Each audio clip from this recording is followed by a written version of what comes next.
History. Chapter 5. Tribes, Nomads and Settled Communities. Important revision notes. Social change was not the same everywhere as societies were evolving differently. In large parts of the subcontinent, society was already divided according to the rules of Varna. These rules, as prescribed by the Brahmanas, were accepted by the rulers of large kingdoms. The difference between the high and low, and between the rich and poor, increased. Under the Delhi Sultans and the Mughals, this hierarchy between social classes grew further. Beyond big cities, tribal societies.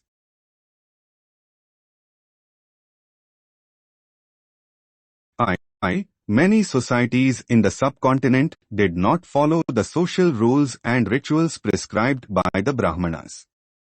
Nor were they divided into numerous unequal classes.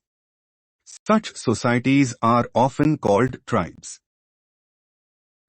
2 members of each tribe were united by kinship bonds. Many tribes obtained their livelihood from agriculture. Others were hunter-gatherers or herders. 2. Most often they combined these activities to make full use of the natural resources of the area in which they lived. 3. Some tribes were nomadic and moved from one place to another. A tribal group controlled land and pastures jointly, and divided these amongst households according to its own rules. 4. Many large tribes thrived in different parts of the subcontinent. They usually lived in forests, hills, deserts and places difficult to reach. Sometimes they clashed with the more powerful caste-based societies. In various ways, the tribes retained their freedom and preserved their separate culture. But the caste-based and tribal societies also depended on each other for their diverse needs. This relationship, of conflict and dependence, gradually caused both societies to change. Who were tribal people? A few exceptions apart, tribal people did not keep written records. But they preserved rich customs and oral traditions. These were passed down to each new generation. 2. Tribal people were found in almost every region of the subcontinent. The area and influence of a tribe varied at different points of time. Some powerful tribes controlled large territories. In Punjab, the Khokhar tribe was very influential during the 13th and 14th centuries. Later, the Gakhars became more important. Their chief, Kamal Khan Gakhar, was made a noble Mansabdar by Emperor Akbar. In Multan and Sindh, the Langas and Arguns dominated extensive regions before they were subdued by the Mughals. The Balochis were another large and powerful tribe in the northwest. They were divided into many smaller clans under different chiefs. In the western Himalaya lived the shepherd tribe of Gaddis. The distant northeastern part of the subcontinent too was entirely dominated by tribes, the Nagas, Ahoms and many others. In many areas of present-day Bihar and Jharkhand, Chero chiefdoms had emerged by the 12th century. Raja Man Singh, Akbar's famous general, attacked and defeated the Cheros in 1591. A large amount of booty was taken from them, but they were not entirely subdued. Under Aurangzeb, Mughal forces captured many Chero fortresses and subjugated the tribe. The Mundas and Santals were among the other important tribes that lived in this region and also in Odisha and Bengal. The Maharashtra highlands and Karnataka were home to Kolis, Berads and numerous others. Kolis also lived in many areas of Gujarat. Further south, there were large tribal populations of Korgas, Vitars, Maravars and many others. The large tribe of Bhils was spread across western and central India.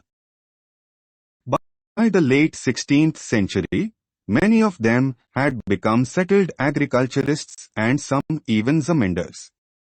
Many Bhil clans, nevertheless, remained hunter-gatherers. The Gonds were found in great numbers across the present-day states of Chhattisgarh, Madhya Pradesh, Maharashtra and Andhra Pradesh. How nomads and mobile people lived. Nomadic pastoralists moved over long distances with their animals. They lived on milk and other pastoral products. They also exchanged wool, ghee, etc. with settled agriculturists for grain, cloth, utensils and other products. 2. They bought and sold these goods as they moved from one place to another, transporting them on their animals. 3. The Banjaras were the most important trader nomads. Their caravan was called Tanda. 4. Sultan Alauddin Khalji used the Banjaras to transport grain to the city markets. Emperor Jahangir wrote in his memoirs that the Banjaras carried grain on their bullocks from different areas and sold it in towns. They transported food grain for the Mughal army during military campaigns. With a large army, there could be 100,000 bullocks carrying grain. 6. Many pastoral tribes reared and sold animals, such as cattle and horses, to the prosperous people. 7. Different castes of petty peddlers also travelled from village to village.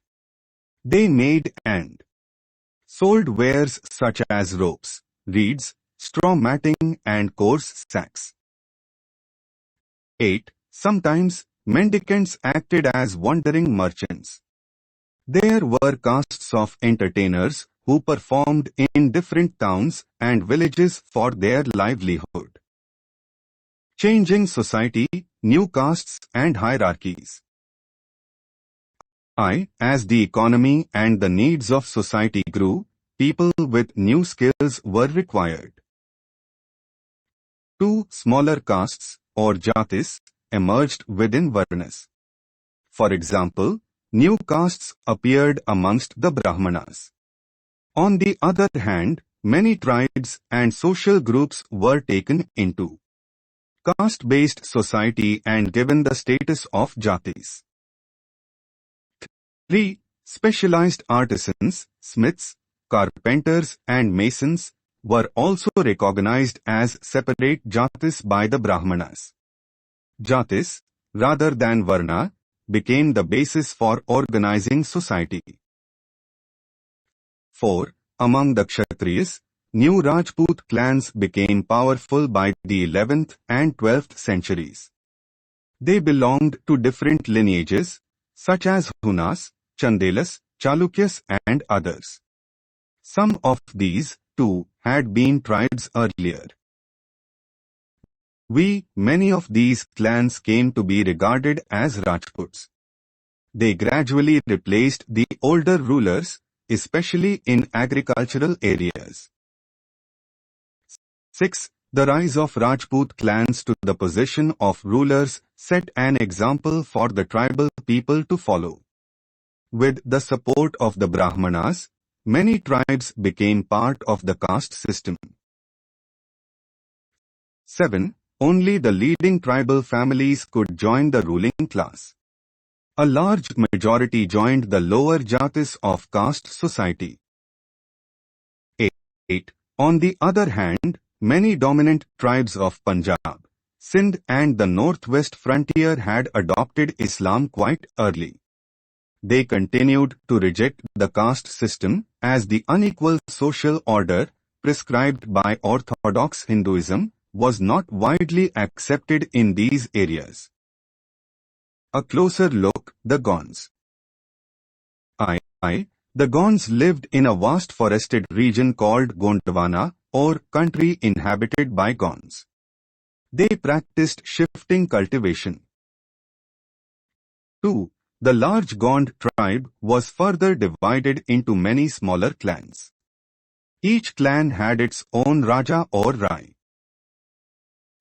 3. About the time that the power of the Delhi Sultans was declining, a few large Gond kingdoms were beginning to dominate the smaller Gond chiefs.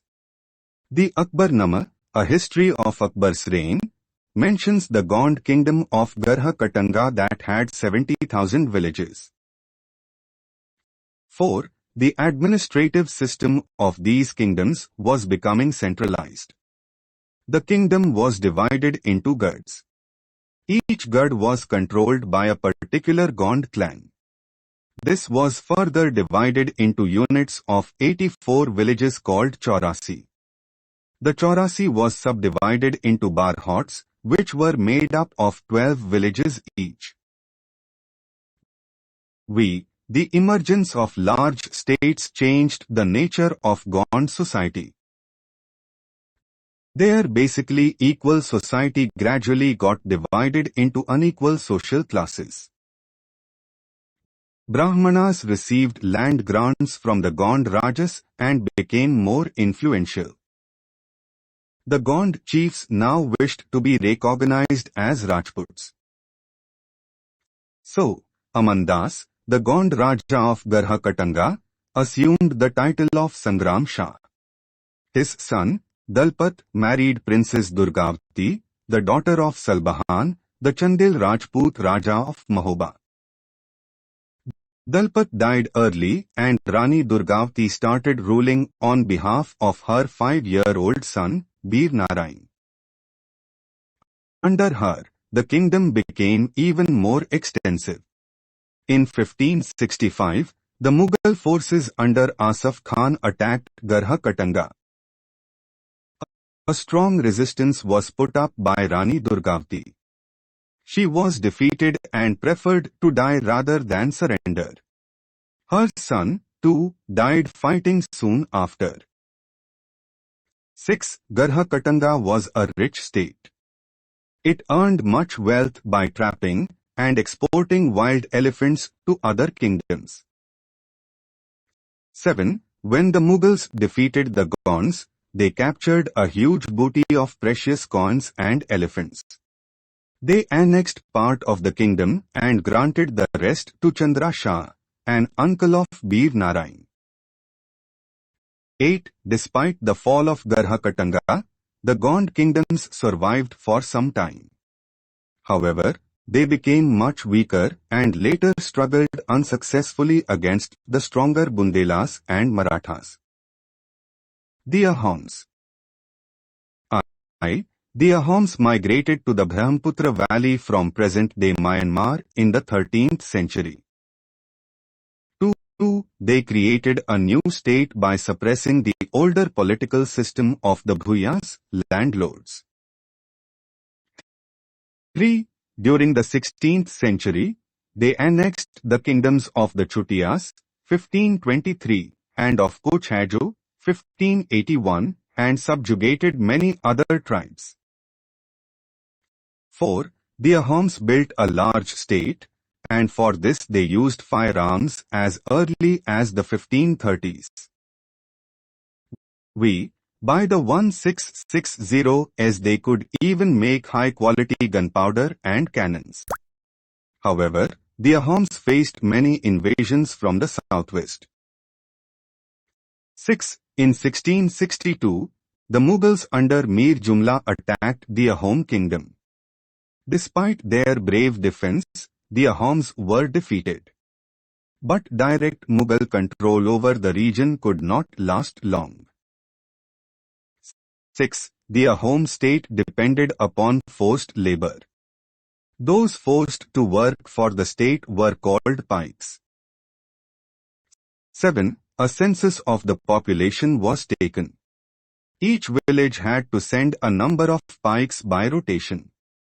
People from heavily populated areas were shifted to less populated places. Ahom clans were thus broken up. By the first half of the 17th century, the administration became quite centralized. 9. Almost all adult males served in the army during war. At other times, they were engaged in building dams, irrigation systems, and other public works. The Ahoms also introduced new methods of rice cultivation. This Smiley Ahom society was divided into clans or khels. There were very few castes of artisans, so artisans in the Ahom areas came from the adjoining kingdoms. This Smiley A khel often controlled several villages. The peasant was given land by his village community.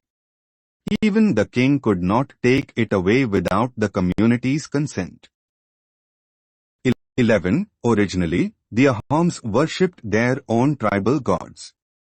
During the first half of the 17th century, however, the influence of Brahmanas increased. Temples and Brahmanas were granted land by the king. 12. In the reign of Sib Singh, 1714 to 1744, Hinduism became the predominant religion. But the Ahom kings did not completely give up their traditional beliefs after adopting Hinduism. 13. Ahom society was very sophisticated. Poets and scholars were given land grants. Theatre was encouraged. Important works of Sanskrit were translated into the local language. Historical works, known as Burunjis, were also written, first in the Ahom language and then in Assamese. Conclusion. Considerable social change took place in the subcontinent during the period. 2. Varna-based society and tribal people constantly interacted with each other. This interaction caused both kinds of societies to adapt and change. 3. There were many different tribes, and they took up diverse livelihoods. 4. Over a period of time, many of them merged with caste-based society. Others, however, rejected both the caste system and orthodox Hinduism. Some tribes established extensive states with well-organized systems of administration. They thus became politically powerful. 6. This brought them into conflict with larger and more complex kingdoms and empires.